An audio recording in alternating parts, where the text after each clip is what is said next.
महाराष्ट्र चुनाव से लेकर उत्तर प्रदेश उपचुनाव तक जीत के शिल्पकार कई हो सकते हैं, लेकिन जिसने अपनी नीति, रणनीति और राजनीति के दम पर विजय को महाविजय में बदला, वो ताकत है ब्रांड मोदी की, जिसने विरोधियों के हर चाल को बेअसर किया और जनता में काम की गारंटी का विश्वास पैदा किया। वो शक्ति है मोदी मैजिक की, जिसने अपने एक आह्वान से लोकसभा चुनावों के बाद उपजी निराशा के माहौल को कार्यकर्ताओं के बीच उत्सव में बदल दिया। वो नेतृत्व है नरेंद्र मोदी का। बीजेपी के विजय राग में साफ सुनाई दे रहा है, हर तरफ तेरा ही जलवा।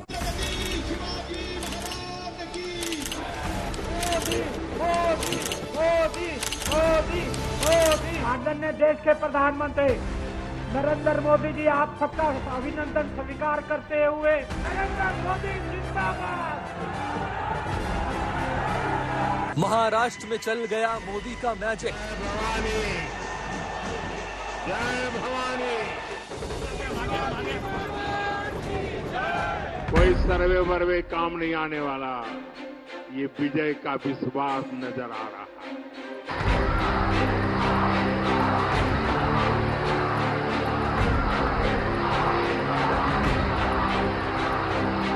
महाराष्ट्र चुनाव में फिर मोदी चैंपियन। कांग्रेस को हजम नहीं हो रहा है। ओबीसी इतनी छोटी जाति का वो कैसे प्रधानमंत्री बन गया?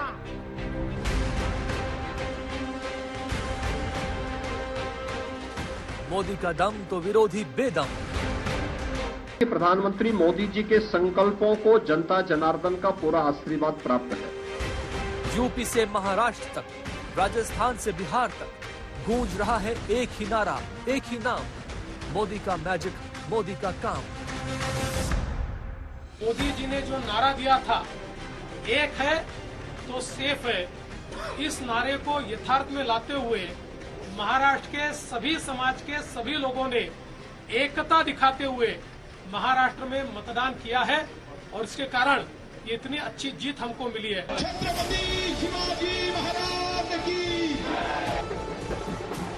ये मोदी मैजिक नहीं तो और क्या है, जो महाराष्ट्र में 2 बार की सत्ता के बाद भी कोई सत्ता विरोधी लहर न पनपने दी।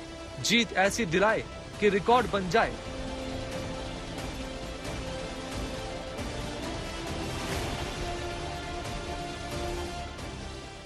ये लगातार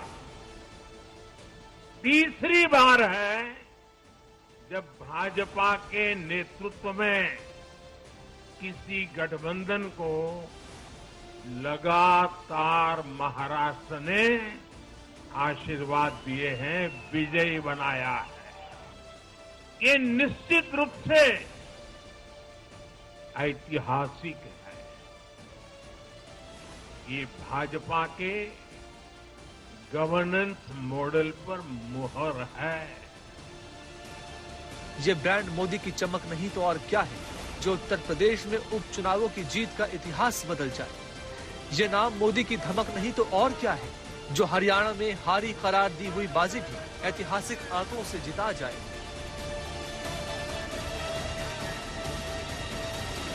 महाराष्ट्र चुनाव से पहले बहुत किंतु परंतु था।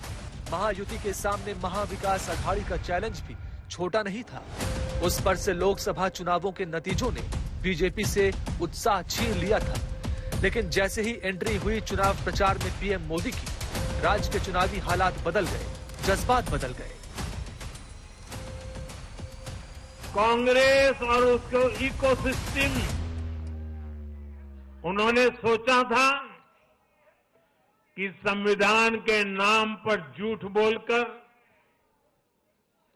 आरक्षण के नाम पर झूठ बोलकर एससी, एसटी, ओबीसी को छोटे छोटे समूह में बांट देंगे। वो सोचते थे सब बिखर जाएंगे। कांग्रेस और उसके साथियों की साजिश को महाराष्ट्र ने सिरे से खारिज कर दिया है। महाराष्ट्र ने डंके की चोट पर कहा है, एक है तो एक है तो बीजेपी की विजय का भरोसा जिस चेहरे पर था, वो चेहरा फिर जीत के तेज से दमक रहा है। एक बार फिर रैलियों और भीड़ के बीच से उठते मोदी मोदी के नारे उद्घोष कर रहे हैं कि मोदी हैं तो मुमकिन है।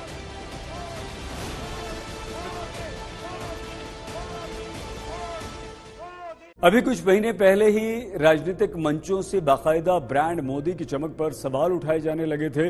मोदी मैजिक चुक जाने की घोषणाएं होने लगी थी, लेकिन कुछ ही महीनों बाद तस्वीर बदल चुकी है। वही मोदी हैं, वही विपक्ष है, वही राजनीति है। ब्रांड मोदी की ताकत फिर से विरोधियों को मुश्किल में डाल रही है।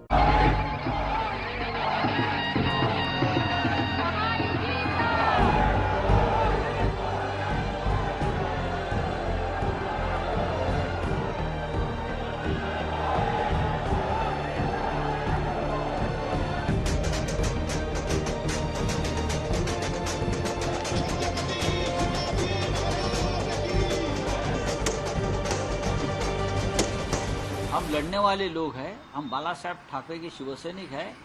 बाला साहब ठाकरे साहब ने भी उनकी जिंदगी में ऐसे बहुत हार जीत देखी है। तो हमको कोई चुनाव हराया, हमने सत्ता गंवाई, उसके लिए हमको कोई दुख नहीं है। हम लड़ेंगे। महाराष्ट्र के अंदर भारतीय जनता पार्टी जीती है, भारत हार गया है, लोकतंत्र हार गया है। जो प्रक्रिया है, चुनाव की प्रक्रिया की निष्पक्षता पे दोबारा से प्रश्न चिन्ह उठाए जा रहे हैं। जिसके एकमात्र नेता परम आदरणीय नरेंद्र मोदी जी हमारे मध्य में आपका स्वागत स्वीकार करते हुए वक्त लगेगा महाअघाड़ी को ये समझ पाने में कि ये क्या हुआ, कैसे हुआ, वो कौन सा मोड़ था जहां से पलटकर फिर मोदी लहराई और बना बनाया खेल बिगाड़ गया। अकेले भाजपा को ही कांग्रेस और उसके सभी सहयोगियों से कहीं अधिक सीटें महाराष्ट्र के लोगों ने दी है। ये दिखाता है कि जब सुशासन की बात आती है तो देश सिर्फ और सिर्फ भाजपा पर और एनडीए पर भरोसा करता है। महाराष्ट्र के नतीजों से ब्रांड मोदी की इमेज और पक्की हुई है। जिस तरह शहरों और गांव दोनों में लोगों ने बीजेपी को वोट किया, वो महायुति की जीत में पीएम मोदी के योगदान को दर्शाता है। मुंबई और पुणे जैसे शहरी इलाकों में मतदाताओं को इंफ्रास्ट्रक्चर और हाउसिंग प्रोजेक्ट्स ने प्रभावित किया। ग्रामीण क्षेत्रों में प्रधानमंत्री किसान सम्मान योजना और प्याज कपास के किसानों को समय समय पर दी गई मदद असरकार रही। प्रधानमंत्री मोदी ने जनता से खुद पर विश्वास बनाए रखने की व्यक्तिगत अपीलें की, जो नतीजों से लगता है कि काम कर गई। पीएम मोदी ने विपक्ष पर निशाना साधा, लेकिन साथ ही राष्ट्रीय नीतियों और विकास पर भी जोर दिया। महाराष्ट्र के किसानों को भी डबल इंजन सरकार में डबल फायदा मिला है। आज देश में महिलाओं को आगे बढ़ाने वाली सरकार महिलाओं के सशक्तिकरण के लिए काम कर रही है।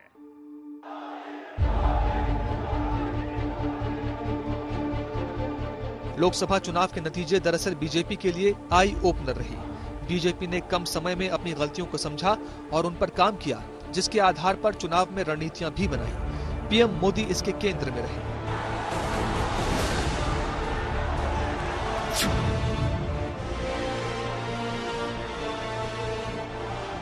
प्रधानमंत्री मोदी ने महायुति की एकता को बनाए रखने के लिए हर कोशिश पर ध्यान दिया। यहां तक कि जब सीट बंटवारे का समय आया तो अड़चनें आती देख अमित शाह ने दखल दिया और सब सामान्य ढंग से निपट गया।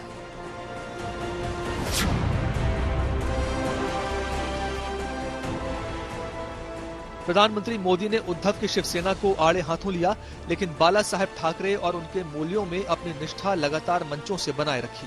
कांग्रेस को ज्यादा निशाने पर लिया और शरद पवार को भी कटघरे में खड़ा किया, लेकिन सोच समझकर। मैं कांग्रेस के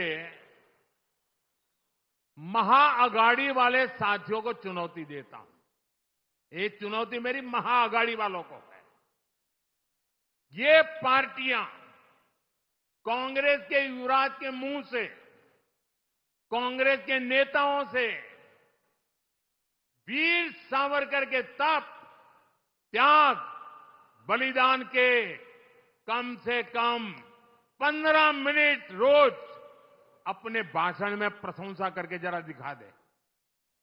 एक युवराज कभी भी वीर सावरकर की प्रशंसा करने की हिम्मत नहीं करेगा।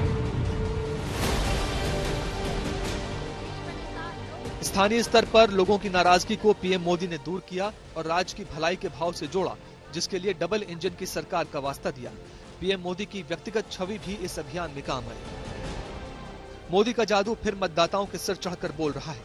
हरियाणा के बाद महाराष्ट्र जैसे बड़े राज्य में मिली बम्पर जीत राजनीति के मौजूदा वक्त में पीएम मोदी के कुशल नेतृत्व को रेखांकित करता है।